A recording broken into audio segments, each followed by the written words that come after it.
Hello, everyone, and welcome to today's News Tonight, the weeknight news show where we're joined by special guests and our lovely patrons to discuss the day's gaming news. I'm your host, Derek Bittner, and I'm joined by my good friends and GVG co-founders, Ash Polson and Steve Bowling, along with our very, very special guest, Rebecca Stone of Twinfinite and the Nintendo Shack podcast. Thank you so much for being here, Rebecca. Thank you so much. Thank you so much for inviting me on. I'm super excited to be here. Yeah, absolutely. It's just great. Always, I love this thing. I love this whole thing we do because I get to meet so many new people in the industry. I don't know if I would have met otherwise. So it's like, yay, new people. Yeah. And I mean, it really just goes to speak to the power of collaboration, because this is, I mean, the whole reason you're even here, Rebecca, is because I just met you through Friend Code when Damiani had us both on to talk about Zelda for the 35th anniversary. So it really just goes to show the power of collaboration and just, you know, forging new relationships and connections and all working together and doing cool stuff together. Yeah, Absolutely. rising tide and all raises all ships and all that. Exactly.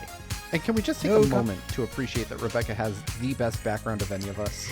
Right? I'm is seriously absolutely jealous. true. I got this shifting thing here, but that's about all I got for now. And she has this, like, Can you tell what my between favorite worlds. video game is based off of the Zelda this, the Zelda that, the Zelda over there? Oh, just We're matters gonna say for Link Final Between Fantasy, Worlds, right? so. Oh, yep. Yeah.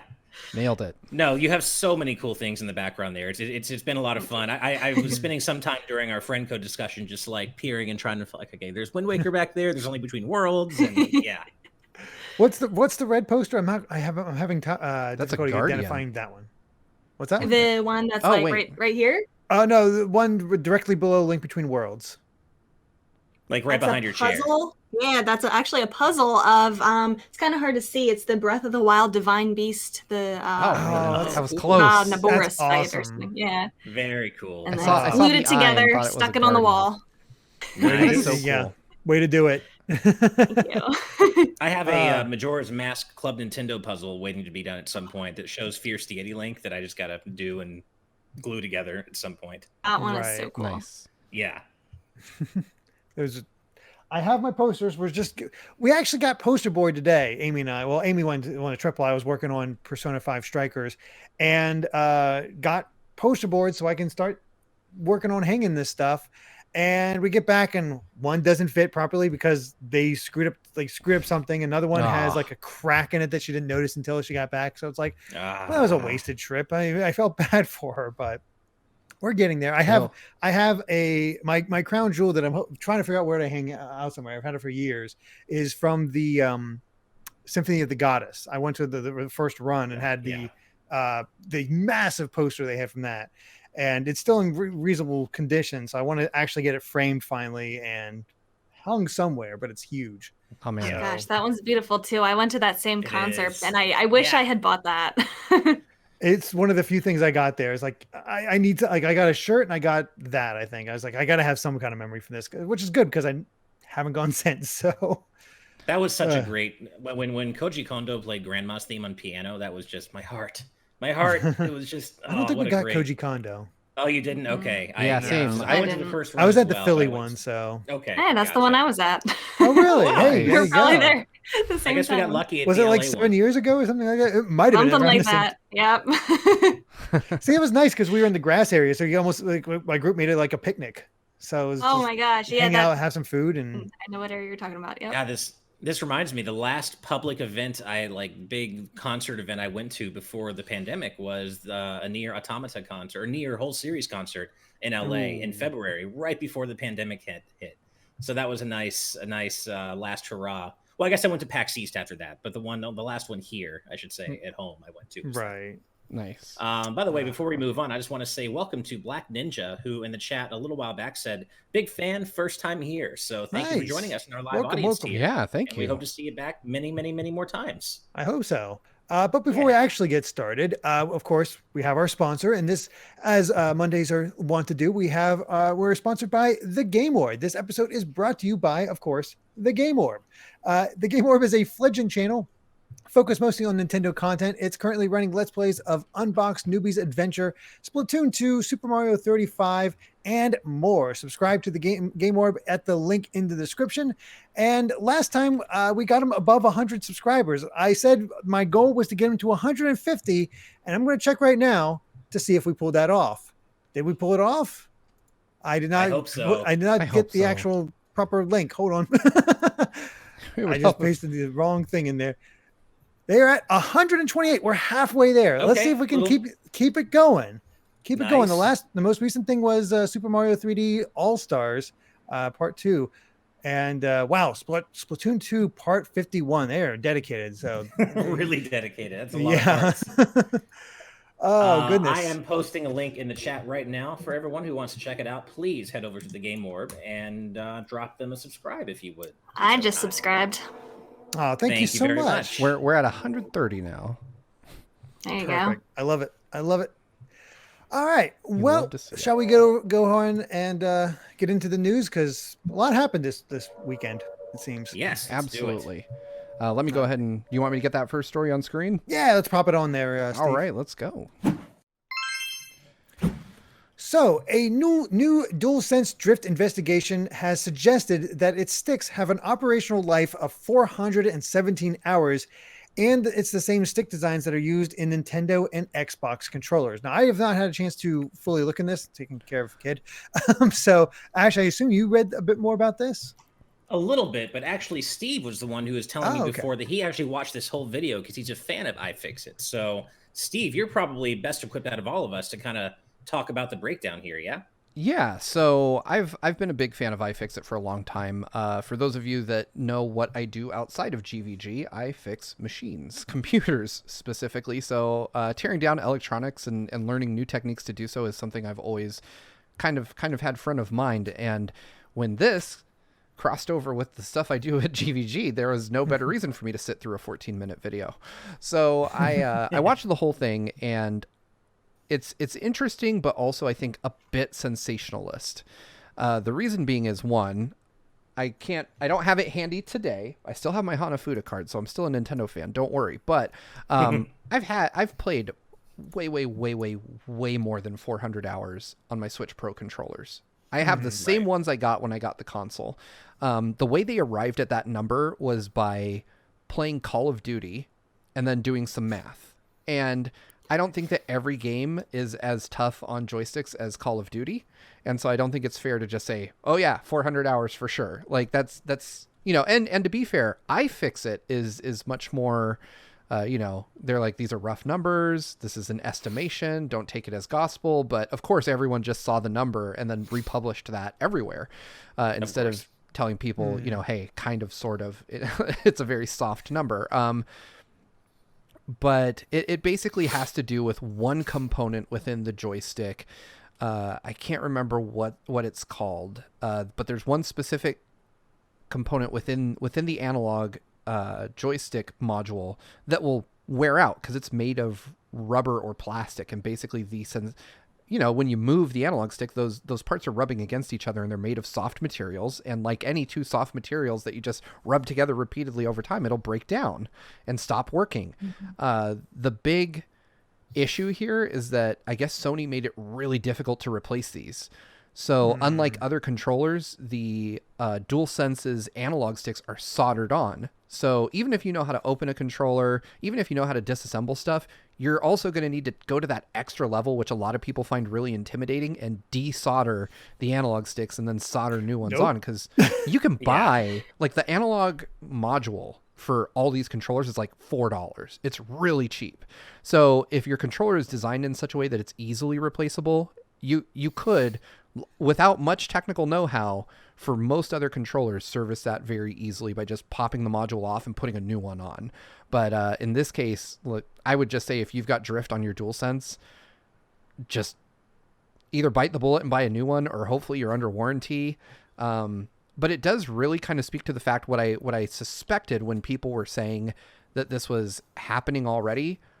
The folks that are experiencing this are probably really, really rough on their controllers because they haven't had them that long. And I get that some obsessive people have probably already played 400 hours on their PS5s.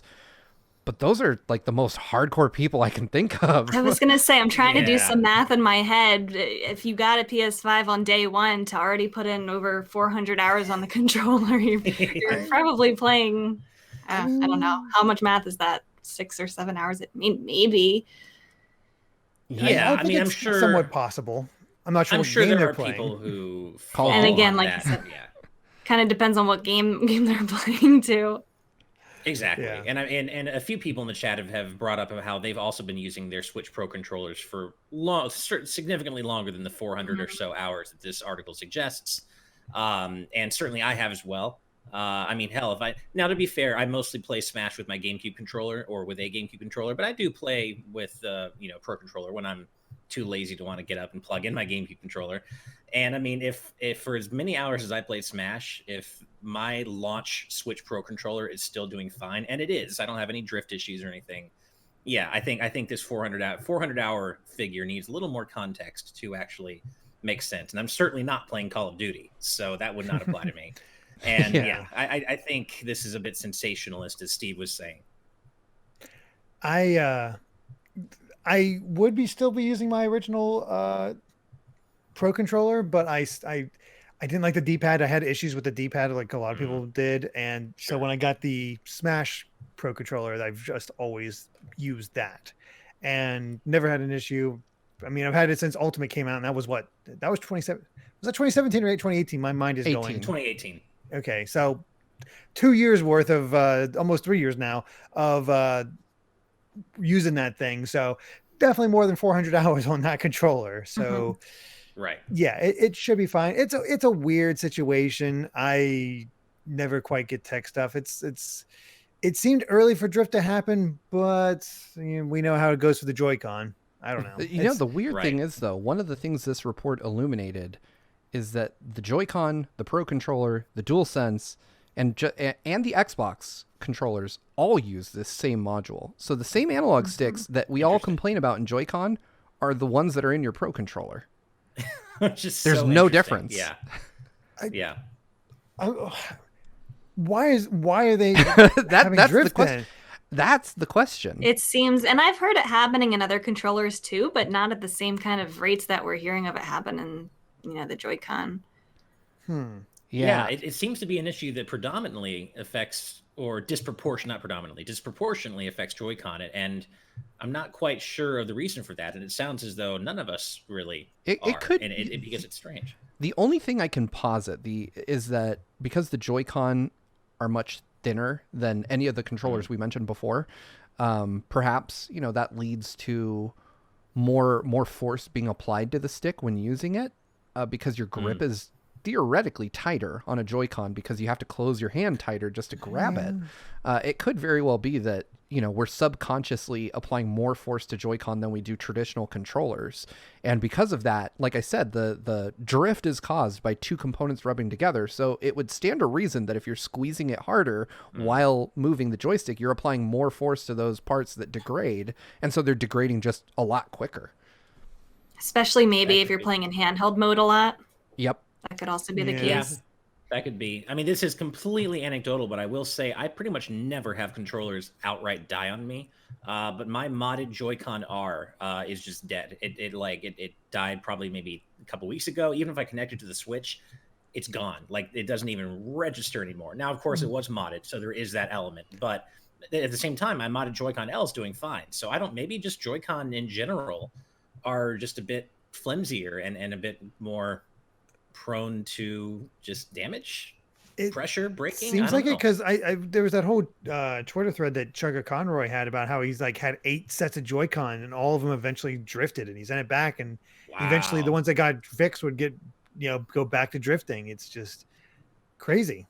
I had mine drift, and I was able to fix it using the compressed air method that people talked about, but I've heard even that it could happen again in time. It's unfortunately just no good fix, but I don't really use the Joy-Con a lot. I think the only game I really used the Joy-Con the entire time was the last one I did was Super Mario Odyssey, just because I like the feel of throwing Cappy. Probably use it for Skyward Sword coming up, but yeah. Right. That's about it. And speaking of, this offers as good a reason as any to get those swanky new Skyward Sword. Oh, I want them. I missed Joy-Con set. They went up on one. pre-order earlier today at Target, and I didn't notice it until 15 minutes later. So I popped one quick because I know Amy wants them. They were already gone. It's way too late. Those were gone in 5 minutes. I'm gonna try more runs of them possibly. I do want to extend a. Oh, go ahead. Oh, go ahead, Ash. Go ahead, Ash. I just want to extend a warm welcome to Yarden in the chat, whose name I don't recognize. Welcome to our live audience tier, if this is your first time here. Also, Rebecca, it seems Yarden is a fan because they say, I'm late too. Rebecca! Hi, Yarden. But yeah, it was funny because Amy, like, as soon as she watched that direct, she's like, I want those. And she's like, you don't need to ask me. You don't need to double check with me. If they're available, get them. Which is nice. Funny coming from her. Either way, though, I guess we'll see how this whole drift issue continues. But we have some really crazy news next up. So let's go ahead and bring that up.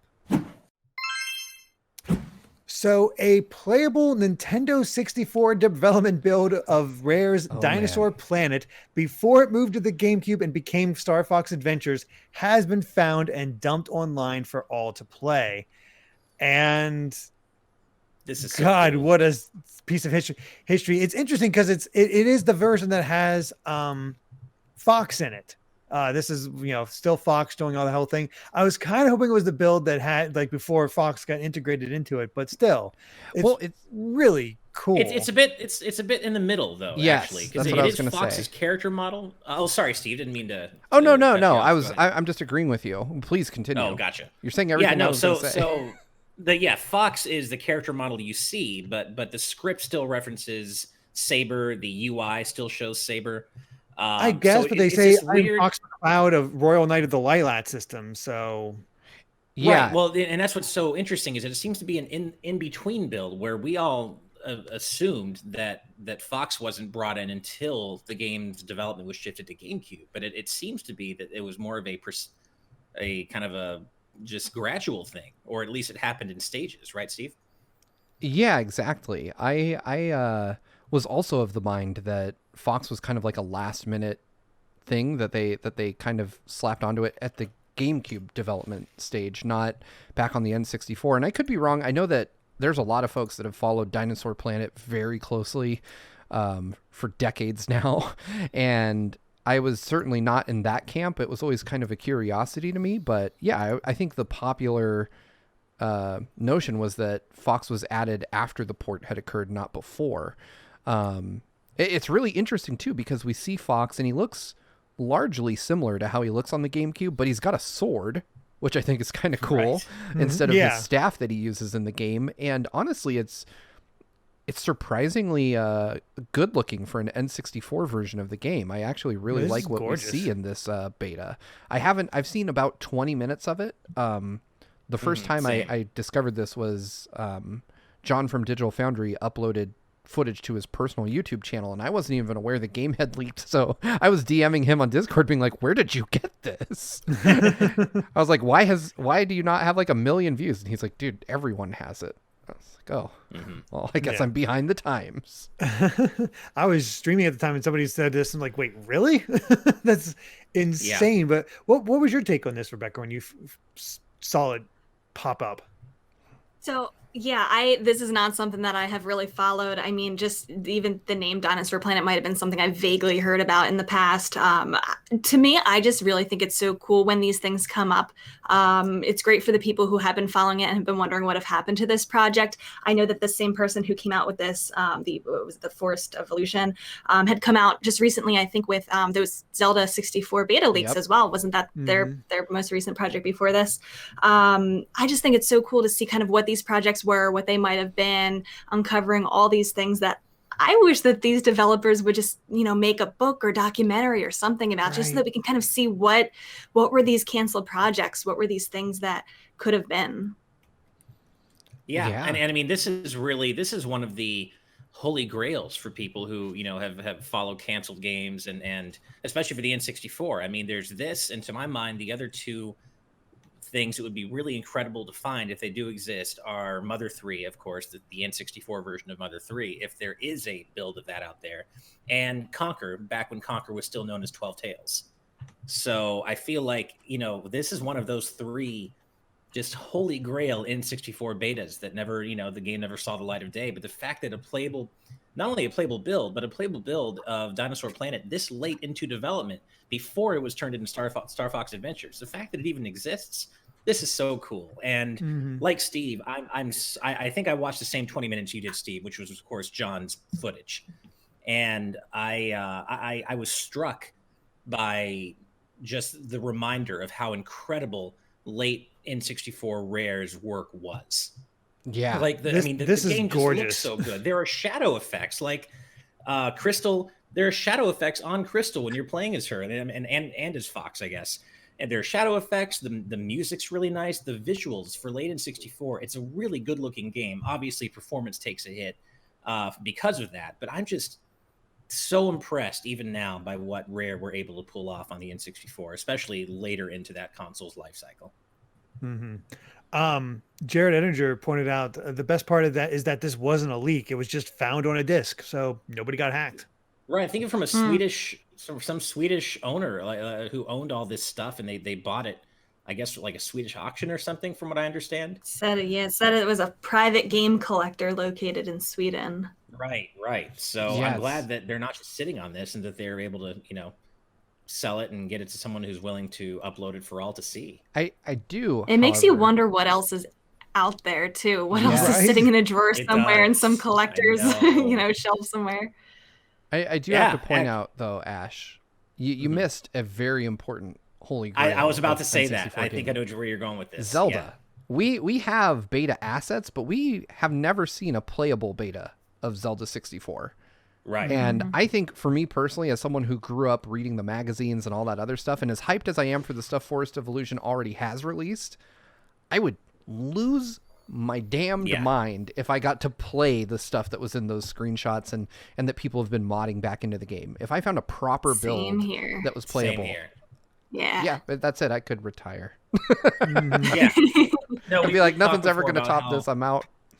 No, we've talked before about how obsessed we both were with, the beta development of Ocarina of Time and all the stuff on Odyssey of Hyrule, and that to play all that stuff in context with the way that it existed in the game at that time would be incredible. But that actually was not where I thought you were going with it. You were totally right.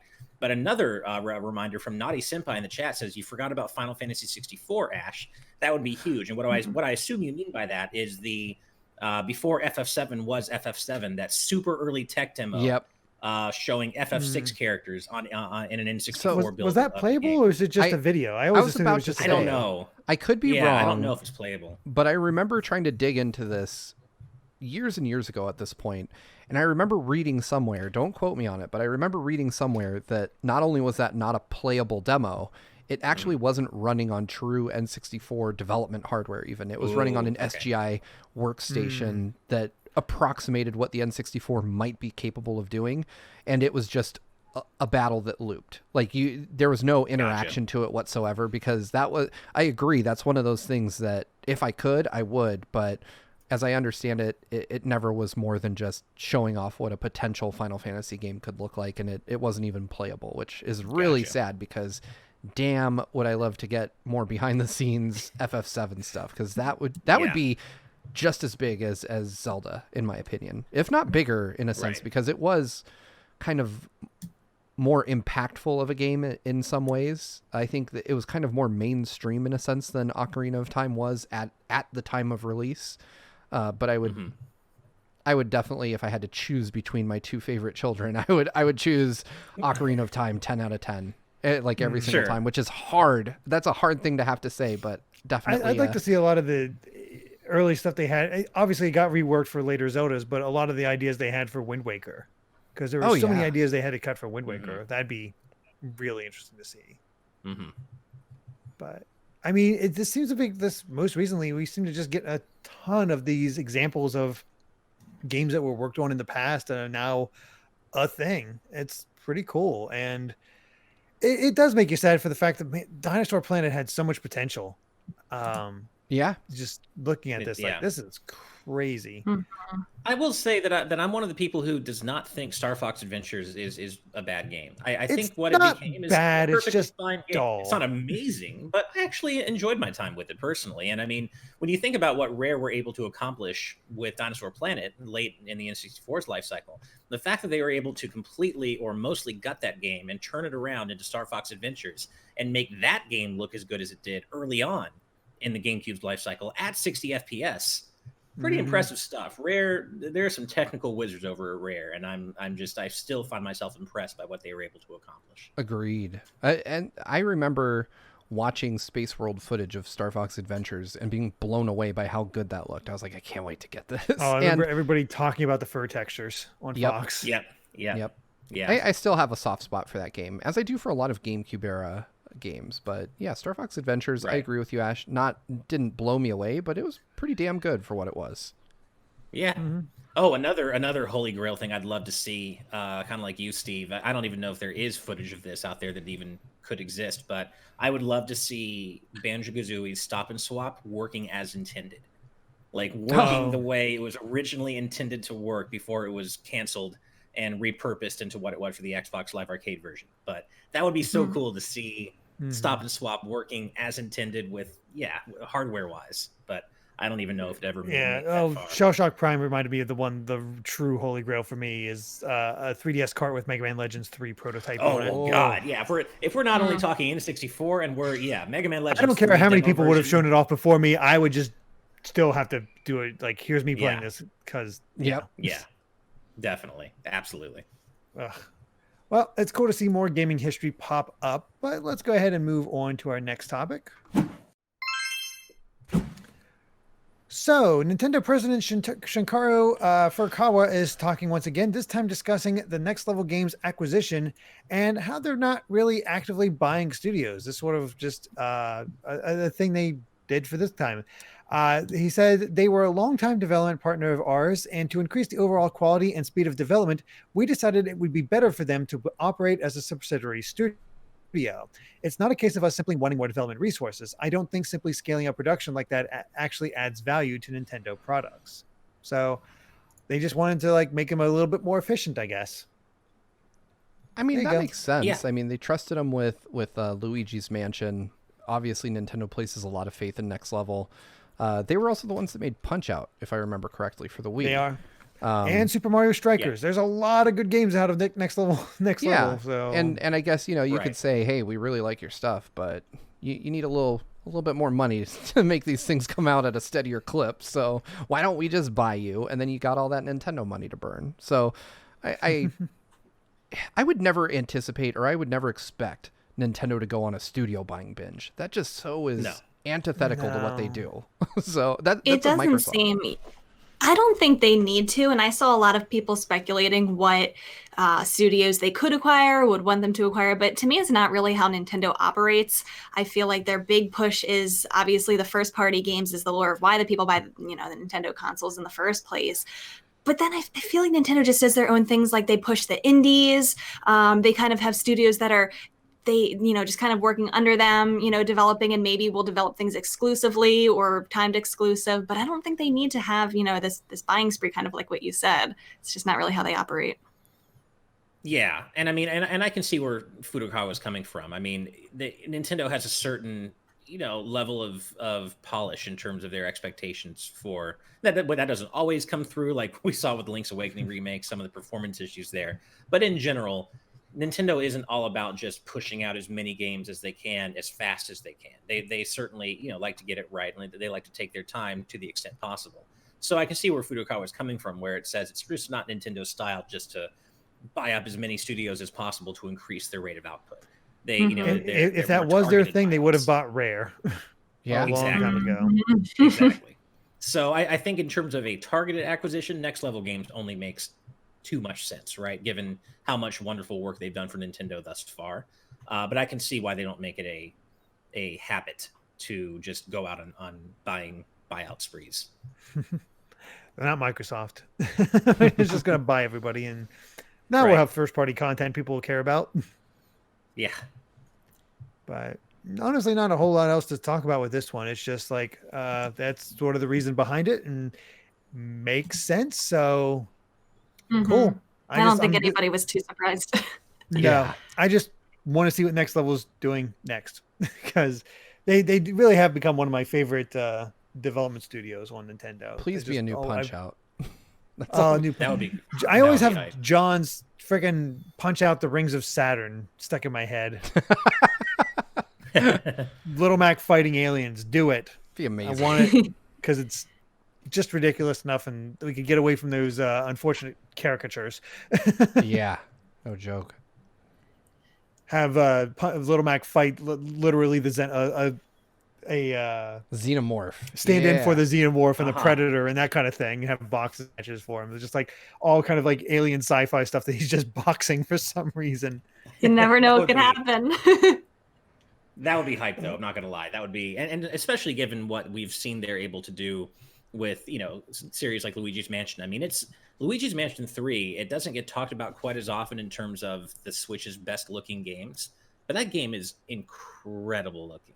The animation tech they were able to pull off in that game is just really, really wild. And so I'd love to see what they could do with Punch Out. Before That's we why I move fell in on, love with Dark Moon, because Luigi was so damn expressive and adorable, and I love him.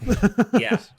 before we move too far And from his this, voice calling for Mario. oh dude, I love know. that. Mario. I hate that in Luigi's Mansion That's 3 good. it's just like you.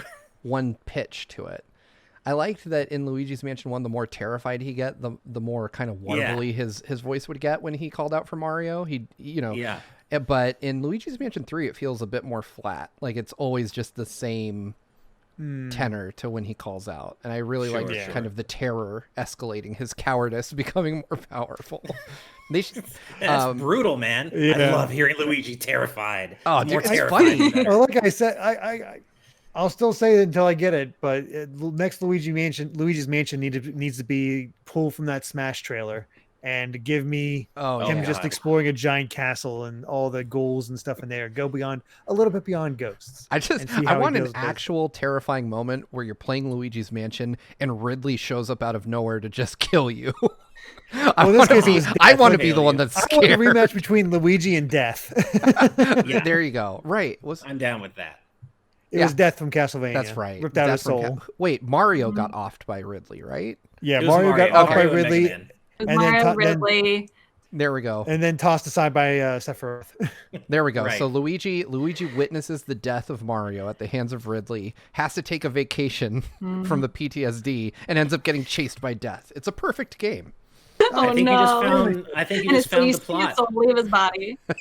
Yep. You just found the That was Nintendo approved plot for Luigi's Mansion 4. They would have no edits to that, I'm sure. Yeah, exactly. They'd be like, no Definitely notes. Nintendo approved. Oh let man, Steve it make the actually would be game. kind of cool if you had different puzzle elements where Luigi would be so scared that he has an out of body experience and becomes basically Ghost Luigi or Spirit Luigi, and be able to explore around like that. That'd be really cool. You know, this Be a is cool game mechanic, actually. Yeah. this is bringing me back to a wild ass idea I've had for a while. Oh boy. What if in the Smash After Ultimate, instead of having a story mode, we got a mode where you could play through various different game types that explained how each character got into Smash? So like for Luigi, you would play through something similar to his reveal trailer. And when you got to the end of it, you'd get your letter for Smash and then you'd unlock them in the game. I personally would love that. I know it'll never That happen. would be would be pretty fun. cool. But I'd be so Yeah, happy. I'd be down for like a platformer that takes Mega Man through wherever he went through to get to that cliff top for his Exactly. awesome reveal trailer. I'd be so down with that. Just playing as Rex as he hunts down Pyra and Mythra. Exactly. Yeah. Going through Xenoblade. Azrian says Luigi, and we've technically already had that thanks to Mario Galaxy. True. Since you can play Right. as Luigi in that game. Right. So either way, let's go ahead and move on to our next subject. So Roger Craig Smith has confirmed that he chose to walk away from the role of Sonic and was not actually fired or replaced. Though apparently there's still some room for speculation on to why, as to why, like why he decided now was the time to walk away. I guess here's the easiest thing, because I've not really seen his statement yet. Is he part of the what's the term Screen for Actors it? Guild? Is that Yeah, it? the Screen Actors Guild. Is he SAG? part of that? I Yeah, is honestly he don't- part of that? I don't know offhand. I do have his statement in front of me, though, if you want me to read it. Yeah, go for it. Yeah. Okay, so this comes from the Voices from Krypton podcast that Roger Craig Smith was recently on, where he says, "It's just one of those things. It's a time in looking at the way things are being handled, the way that you are, where you're at, and what you want to deal with and do. And I found myself going, I think it's time. I think it's time to be done." That's a pretty heavy statement. Mhm. It's both absolving Sega of obviously not firing or replacing him, but it's not absolving them entirely. It sounds as though maybe there is some, I don't know if there's something with the way Sega was handling certain aspects of the role behind the scenes that maybe he didn't agree with. You know, and of course, I'm sure this is all we're going to get. I'm sure that's all he's legally able to say, and that's fine if so. But it definitely, the statement is worded in such a way, at least to my mind, that it doesn't necessarily absolve Sega from playing a role in his departure. I definitely thought the same thing when he said, looking at the way things are being handled. Maybe it was just he didn't like the direction that it was going or something. I don't think it's necessarily anything that would be considered like nefarious or anything, but Right. I mean, he agreed to the Sonic Forces script, so I hate to Occam's razor this thing, but what if he just saw that they were letting go of all the other folks he worked with, and he's like, "Yo, fuck this," and just decided to leave? I mean, the voice actor for Knuckles already changed with Team Sonic Racing.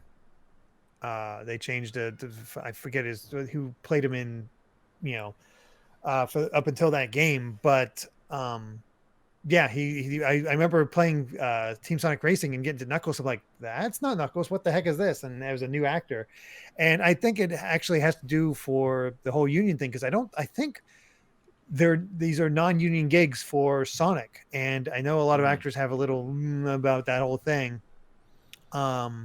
So it might be just now that Sonic Boom is the show is over. They're like, well, I've had my run. Let's move on. I'm not, let's not worry about this non-union gig. I don't know. Right. Yeah. Do we think he could be moving on insight to it into like another project that he thinks could be a new experience for him or something maybe just as big? I mean, it's possible. It's so hard to know without knowing more of the context behind why he decided to leave. Was it a money issue? Was it an ethics issue? Was it a SAG issue? It might be that, as Derek was saying. Either way, it's a loss for Sonic fans for sure. I think all of us here are a bit bummed out that that Roger is leaving the role. Not that there isn't someone else out there who's going to do an amazing job. I'm sure, whether it's Ben Schwartz or someone else. But it definitely is the end of an era, and this for me casts more light on the question of the other actors, Tails and Amy. Did they also decide to leave for the same reasons? Or were they actually replaced and just Roger wasn't? There's so many questions here, but I also doubt that we're going to get any more information than what we have now. Yeah, agreed. Yeah, it's something we can only really speculate about. There's no way to go through it. Just once again, Mike Pollock survives a cast change. Yeah. It's a weird thing, but guess we'll see. All right. Well, let's move on from this depressing subject and get into what's next, which is actually pretty uplifting, at least as a fan. This is cool. So, Xenoblade Chronicles 2 has sold out on Amazon Japan following Pyra and Mythra being announced for Smash Bros. Ultimate. That is the effect of Smash Brothers, that these characters really can get announced, and all of a sudden their game is sold out in Japan. I hope it's kind of doing the same thing in the US as well, because Xenoblade Chronicles 2 is fantastic. And this makes me so happy. And honestly, it makes me wonder, Nintendo looking at this and being like, should we do Fighters Pass 3 if this is going to do this for all our games? I hope so. Come on. Of course, we didn't. Did we hear about any kind of boost in sales for ARMS when Min Min was announced? I don't know. No, not that I recall. I don't think there was a huge one. Yeah. No, I was going to say, I don't think there was a huge boost, but I wouldn't be surprised if it got a couple more people interested in ARMS. I do feel like these fighter passes, especially the ones that aren't necessarily first party choices, are really specifically for a lot of marketing reasons that they want to be able to push these games and kind of get more eyes on them. I'm not surprised by it at all. Mm-mm. Yeah, and I mean, this is great to see. I mentioned that I've never been a big fan of Xenoblade 2, the game, and that's not necessarily changed. It's not like it doesn't have my favorite combat system or anything, but Pyra and Mythra were certainly high points of the game for me. I just enjoyed their characters, and the more I like rewatch that trailer, and the more I think about it, the more hype I am for them to join the roster. I'm so glad it wasn't just Rex or Rex and Pyra. I think Pyra and Mythra by themselves is so much cooler. And I love that this is driving sales of Xenoblade 2. As you said, maybe this will, really get Nintendo to want to do a Fighters Pass 3. If they're not already, who knows? But yeah, I think this is great. And I love seeing Smash drive sales of games that people might otherwise not check out. I think it's cool. Mm-hmm. Classy Mudkip says, I know Joker got me to play Persona, so there's that effect again. And then Rob Arman X saying, ARMS didn't get a boost in physical sales, but let's not forget that the game went on sale shortly after a fighter from ARMS was announced. So right, there is that aspect to it. Mm-hmm. And then, it is the Smash effect. Smash is how we got Fire Emblem. Smash is how we got a new Kid Icarus after how long, and Pit's redesign. Like, it's amazing what kind of effect it can have. And I'm curious if Nintendo is looking at maybe a potential new character and saying like, okay, whose game do we want to relaunch and do something with and bring it up. I don't know. There's a lot of potential there with the classic series or newer ones. It's hard to say, but yeah, I could see Nintendo being like, maybe a Fighters Pass 3. So what I you're definitely saying think there... that's the case. Yeah, no, go ahead. No, please. I was going to say, I think that's definitely the case, at least for this pass. Maybe not so much the first pass, where we kind of saw some more legacy characters like Banjo and we saw Terry and whatnot. But for this one, definitely seems to be more based on the business and marketing aspect. Was Byleth part of this second pass? First pass. She was in the first pass. Yeah, okay, so maybe yeah. Towards the end then of that first pass, I know it was getting a lot more people interested in Three Houses. I think the sales were boosted after that was announced as well. So I think that seems to be more the focus this time. And who are the relevant characters today? Who can we get that are more from that business standpoint? So what we're saying is we can all agree that it makes sense for Nintendo to announce a new Rhythm Heaven and then announce Chorus Kids as the next DLC character to drive sales of that new. Absolutely. Gotcha. Nice. I could see it working. Honestly, I actually could too. To be honest, could really do well.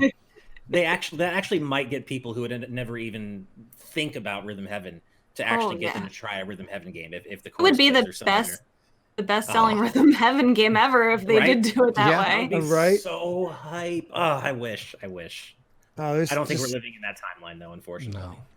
No, we aren't.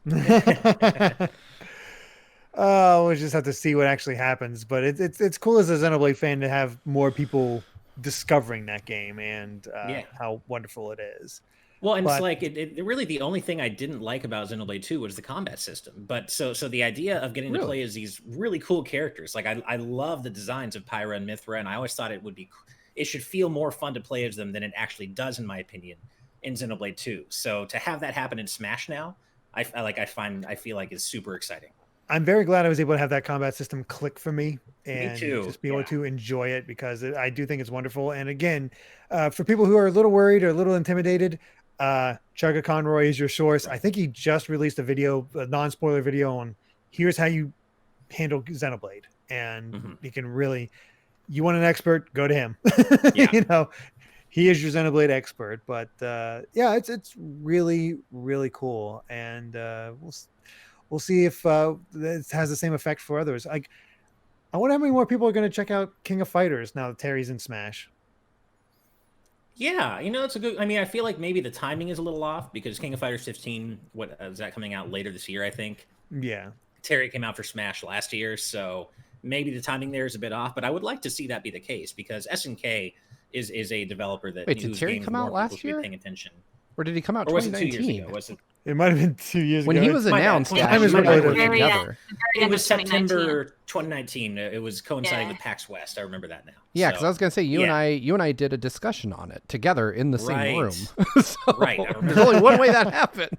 So unfortunately, the timing is a bit off. But I that's a shame because I do think that people should be paying more attention to SNK games in general because SNK is kind of one of the unsung heroes of retro gaming, and they still do good stuff today.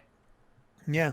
Charlie Bird saying, I'm definitely into SNK games now that I was introduced to Terry. So nice. Okay. See, I think it does that no matter if it's maybe an older character, a legacy character, or a modern one. I think that you're right. The smash effect is how you called it.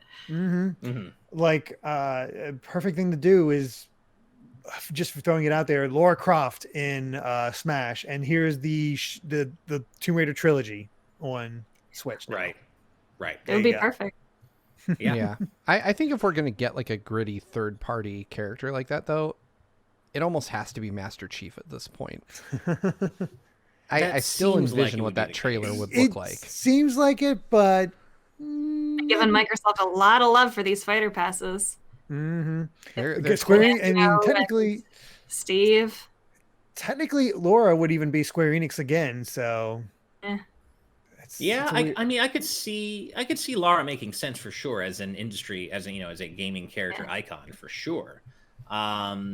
There's a lot of characters you could say that for.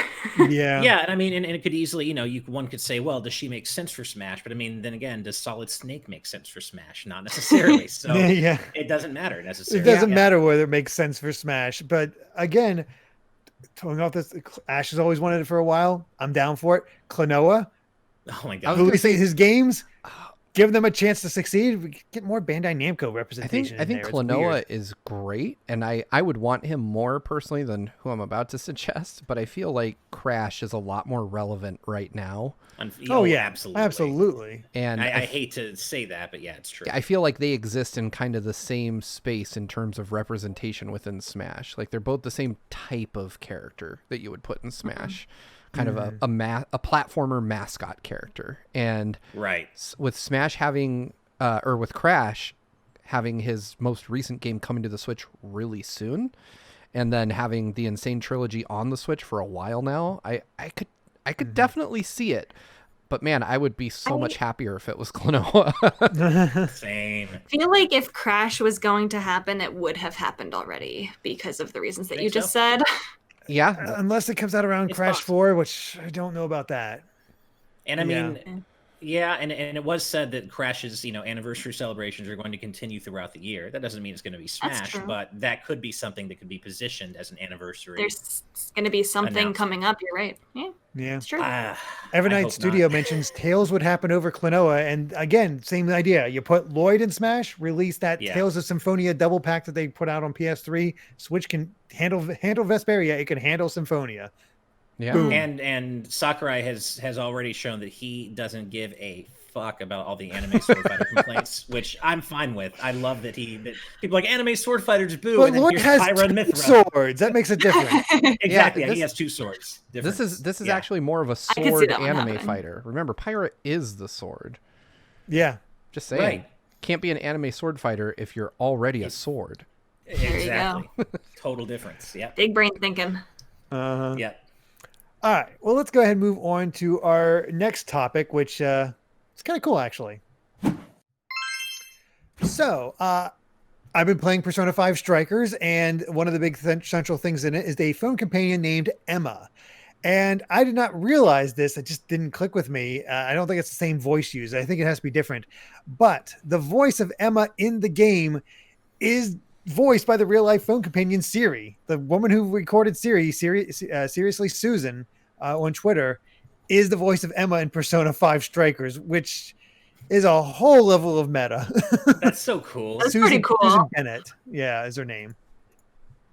Man, that is insane. That's wild to me. That's just such a neat get. Okay, so it makes perfect sense. The first question I have about this, Derek, since you've played this game, does she do the Siri voice as Emma? Does she sound like Siri? No, because I didn't hear Emma and think, oh, that's Siri. Okay, good. So I think it's a different voice. I think knowing Apple would have something to say about that. Probably. I was just thinking that I'll just be frank, I hate Siri a lot. I think she is the dumbest smart assistant I've ever seen. And so I couldn't imagine that game, like Siri's voice coming out of the game, because I feel like it would just frustrate me to hear it. So I'm glad to hear that she at least did something different. It's a different voice. Yeah, and good. Yeah. Good. I've had my Siri set to have a British accent for years and years now, just because I think it sounds funny. So I don't even remember what the actual Siri voice sounds like. Little do we know that her Siri is actually just John Cartwright. Just right. Now that's a personal assistant voice I would be willing to pay premium for, man. John Cartwright's sultry voice telling me, give me directions on driving directions. Hell yeah. I know I've never been, I don't hate Siri, but I've never really found a lot of utility for digital assistants like that. No. I've tried to work Siri into like my daily, like, a few times, like, oh, Siri, schedule this or do this. And it just never feels natural enough for me to want to stick with it. I always try it for like a couple of days and then I just end up going back to my old, I'll just do it by, manually. I'll set the only thing I'll ever do is like if I'm driving and need to make a phone call, that's the only reason what I'll use it for. That makes sense. Yeah, for sure. I hate her, but I use her all the time. Like for everything. I'm the laziest human being on earth. Picking up my phone is hard. I don't use it hardly at all. I just know that every time I stream and go, seriously, she's like, yes, can I help you? Oh, stop helping me. Derek Galatovich in the chat says, oh man, I don't use assistants, but I need the John helper. I think there's a real thing to be. You gotta get him on that. Yeah. Get that voice. Approach John with this idea. Yeah. There'll be some money waiting to happen. Sponsored by Good Vibes. John Cartwright, digital assistant, sponsored by Good Vibes Gaming. There you go. Tell him we want that. Business plan. Yeah. Yeah. It's. I'm on the final dungeon. I'm very close to finishing it. Unfortunately, I missed the Atlas's embargo. I was hoping to have it ready for tomorrow for the full release. I know it came out Friday digitally for digital deluxe people, but I should have it. I will definitely have it this week. I'm very close, but I just want to finish the game because of that's how you know the story. You can't really claim whether the story is good or not until you see the whole thing. So that's what I'm going through. So especially with an RPG, ostensibly is because all I'll say is this is the least Warriors game I've ever played.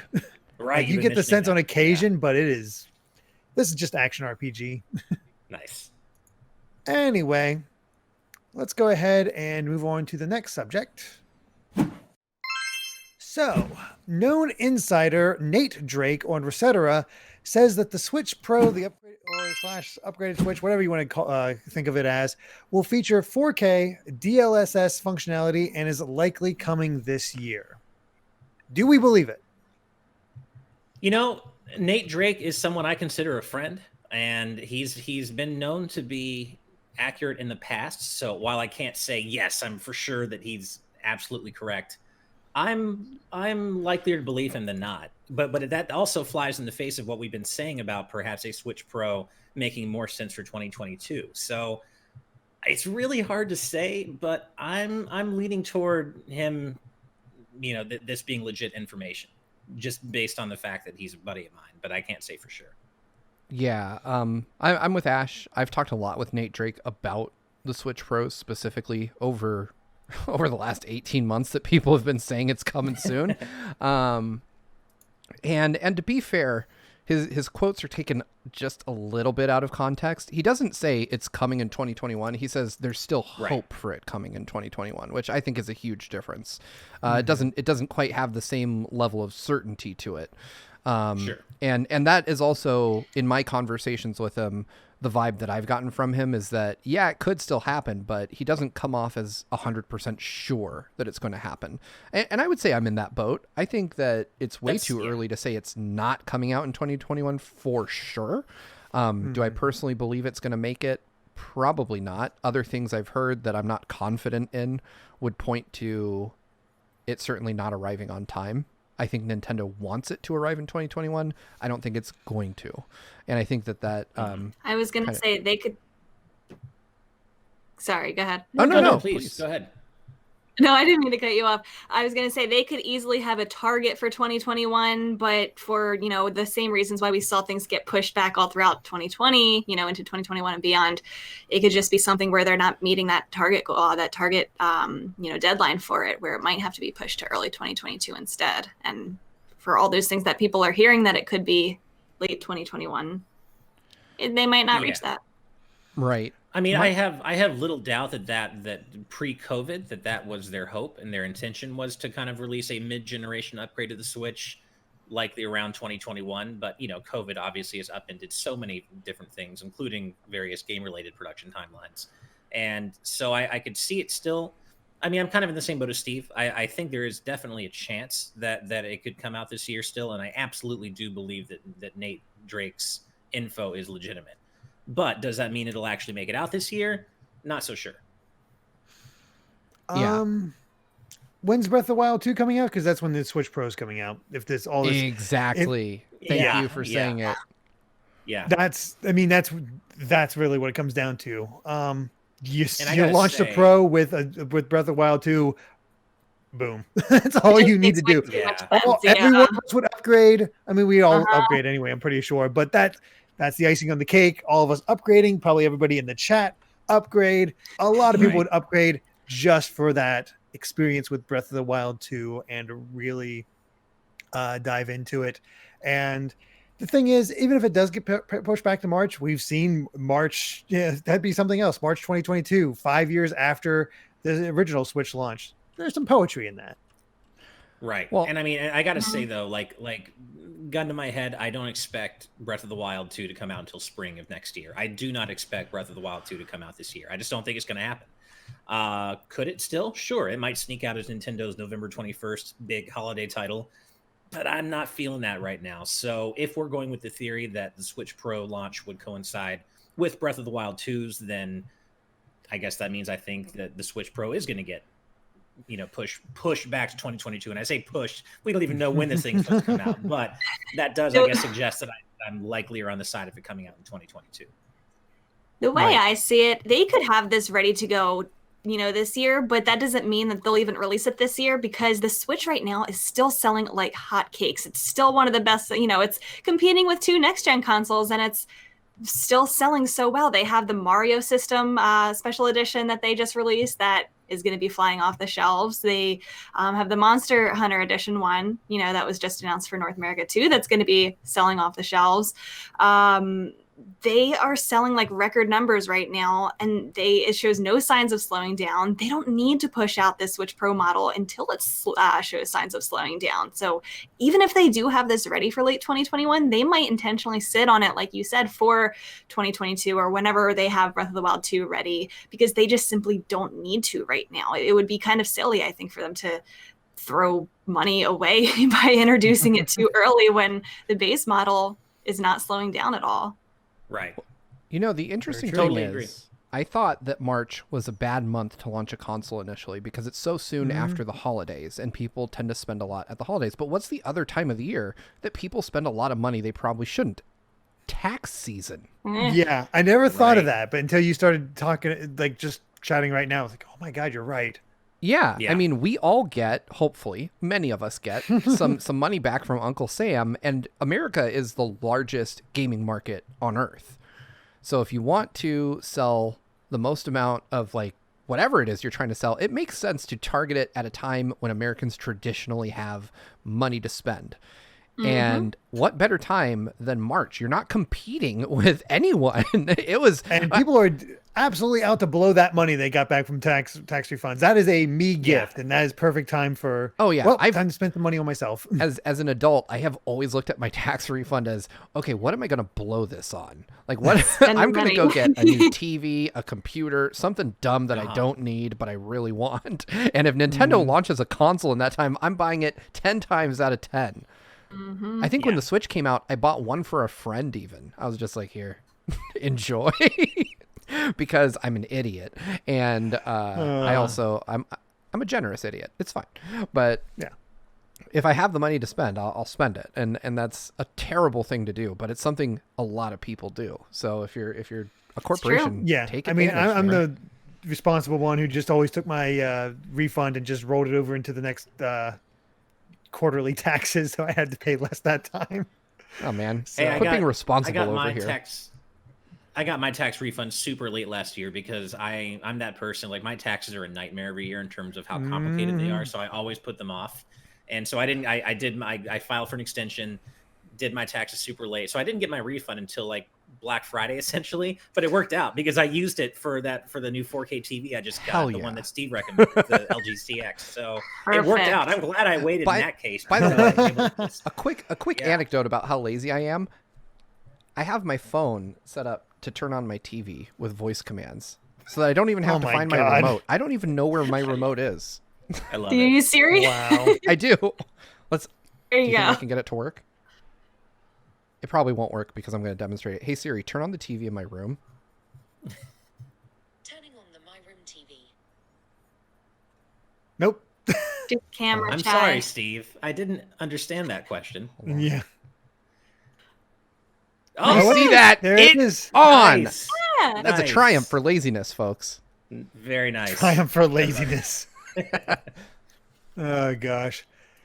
That's gonna mess up my Well, exposure. before we end off this episode, we did have a bit of news that popped in as we were getting all set up. And Nintendo, that's because Nintendo of America decided to be a little coy, which they don't really do a lot on their Twitter too often, because Tony Hawk tweeted at them saying, just heard Crash 4 is coming to new platforms, and I'm kind of jealous. Hey, Crash Bandicoot, can you hook Tony Hawk the game up? If this works, and basically Nintendo saw this and did the eye emote. Like, Yeah, like a shifty eyes, emote. Yeah. Uh-huh. So Not Tony only Hawk that, on though. Switch, They probably. had another reply too, didn't they? Did They they? did, Oh, Second thing that they said, they replied to Tony Hawk as well. And said, "Come on, Crash, make it happen for Tony Hawk the game." Exactly. Oh yeah, because Crash said, "Whoa, who dis? JK, let me know what I can do." Activision ain't helping, then Nintendo got in on it. So yeah, Tony Hawk on Switch is coming. Yeah, I was It's about to totally say happening. this isn't like like it. when Wendy's is in McDonald's mentions on Twitter. Like whoever runs the Nintendo of America social media account has some very strict rules they clearly need to follow, and that's Yeah. Mhm. You don't normally see them do something like this. It is usually a really clean, probably approved many times over post before they post it. And I'm sure this was too. I'm sure this wasn't just the social media guy going rogue or anything. But you don't typically see the Nintendo of America account getting, I guess, informal like this. I guess that's the word to use. It seems informal to me. Yeah, You really don't. Nintendo's social media presence is, for lack of a better term, sterile. Like it's just it's not fun. They're just like, hey, we're releasing a new game. Yes, it's $59.99. No, we're not sorry. And that's about all you get from Nintendo on Twitter. Yeah. Nintendo on Twitter is we're going to tweet about UFO game instead of acknowledging Zelda's anniversary and make everybody mad. Right. Right. What the Poor hell, tiny Nintendo? Cute game. Yeah. Link is officially unloved by Nintendo. Mario gets an entire year of festivities. They don't even give Link a tweet. We were joking about Metroid not getting a tweet for Metroid's anniversary, and turns out Zelda doesn't even get a tweet either. Yeah. That's wild to me. It's- But I mean, it's- yeah. I'm just gonna say Unless it, they have Zelda's something, better than it seems Mario. like it's just promoting. It doesn't. Legacy doesn't matter. It's just promotional. Right. Yeah, I think mean, they actually did an anniversary tweet for Paper Mario, I think just last month. So I know they do it. Well, it's Mario involved, so That's true. That is true. The number one Yeah, son gets all the presents from Nintendo. it's just so weird because I mean, yeah, obviously Mario is the number one son, but it's Zelda. I mean, I would prefer that every major Nintendo series get, shout outs on their anniversaries. Kirby, Star Fox, Mother, Metroid, whatever, but it's Zelda. Zelda stands apart in the same way that Mario stands apart. And so it's just weird that they didn't even say anything, but maybe they're just waiting for their big announcement of the 35th anniversary festivities. That's what I want to tell myself, at least. Who knows though? Mm-hmm. I don't know. We'll see. But Yeah. I think the good theory is that they're waiting for the Mario one to be over. I think we might start seeing a little bit more after March 31st. I can see that. Get Skyward Sword to sell before they announce. It might even end up being around the same time that Mario's was in, what was it, August, September? Yeah. Yeah. Yeah. That sounds about right. They'll announce once they shut down Mario 35 on March 31st. They'll announce that Skyward Sword HD is only going to be on sale till July 31st. Oh, Yeah, don't say that. I know, right? I mean, I'm still picking it up, so whatever. Of course, yeah. Yeah. Yeah, we'll have to see what all comes down. But I mean, it was an inevitability that Tony Hawk would come to Switch eventually. And apparently, I'm not a Tony Hawk guy, but apparently these remasters are actually quite good. If you're a Tony Hawk fan, they're very faithful to the original games, so that's awesome. And I'm glad they're coming. They're probably coming to Switch.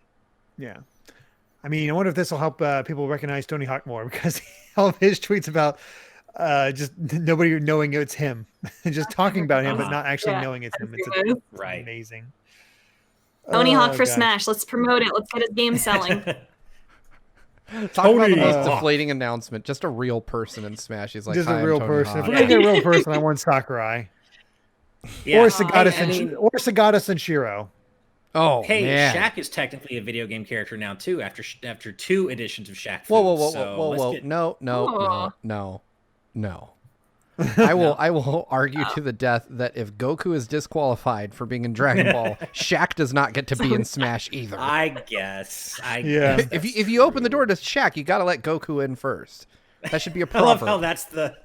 I love how that's the if-then relationship here. If Shaq gets in, then Goku has to as well. Exactly. Right. Yeah. I mean, it's just logic. Oh, goodness. Well, I think with that, we've covered all the major headlines from today's news. But before we sign off, Rebecca, once again, thank you so much for joining us. And why don't you let everybody know where they can find you at? Oh, thank you. This was so much fun. Thank you for inviting me on. So yeah, I'm on Twitter mostly. You can find me at Forest Minish, Forest like forest or woods, and then Minish like the Minish cap. I love Zelda. I also stream on Twitch at the same place at Forest Minish. I am a staff writer at Twinfinite.net, and I am also one of the co-hosts of the Nintendo Shack podcast, which is part of the PSVG network of podcasts. I do a lot of, a little bit of everything. I just like to talk about games. Don't we all?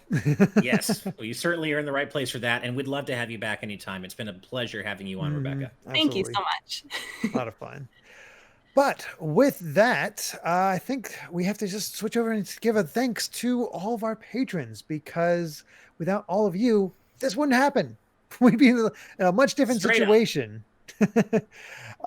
So thank you all for any level of support. But of course, we have to give a special thanks to all of our patrons at the producer tier for helping to make this show happen.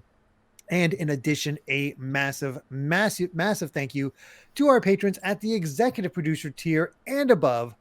And those fine folks include Jonathan Bellmare, Brandon Bovia, Rob Arman X, Dan Entwistle, Zipati, Hyrule Hermit, Sky Blue Flames, Adam O'Sullivan, Richard Herrera, Michael Phone, Floating Mew, Aiko Carroll, Christopher, The D-Pad, Guillaume Monet, Vesmio, Waffle King, Nick Waterman, Kitty Kong Fax, Angel Martinez, Vedran Hotik, Macalau, John, Joshua Hunter, Evernight Studio, Benny Yao, Shadow the Cat, Azran127, Ken Roulette 09, Jake Pelka, Geller, Shiny Turkey, Joseph Rutkin, Titus Malvolio, Charlie Bird, Mitchell Herring, Lucky Wonderfish, Top Dog 23100, Brooke, Young Ben Kenobi, Charles Zaz, Douglas Chomix, Andrew Medeiros, RMM, Brady Power, Phantom 23, Scott Barber,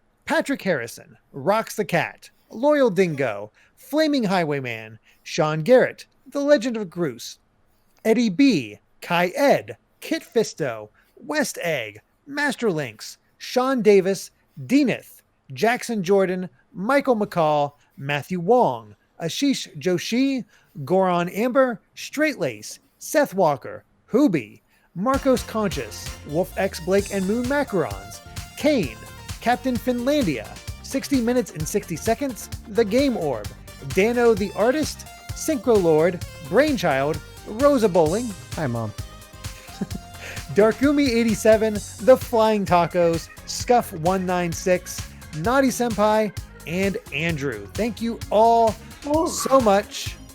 We're going to make Ash collapse from dancing at some point here. It really feels like. He puts so much energy. You gotta get like 200 more just to get you to keep dancing even longer. Yeah, I know. This is my my exercise for the day, man. I gotta get my calories in where I can. So let's keep that EP list going.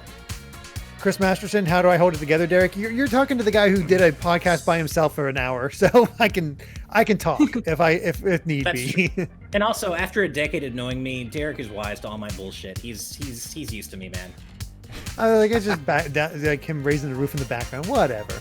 Yeah. But remember that you too can become a patron over at patreon.com/gvgaming, where you can watch today's news tonight live for as little as $5 a month, and that includes Ash's dance, where he shakes that ash. So thank you all so much for watching. I love it. If you like this video, be sure to subscribe to Good Vibes Gaming for more good times like these.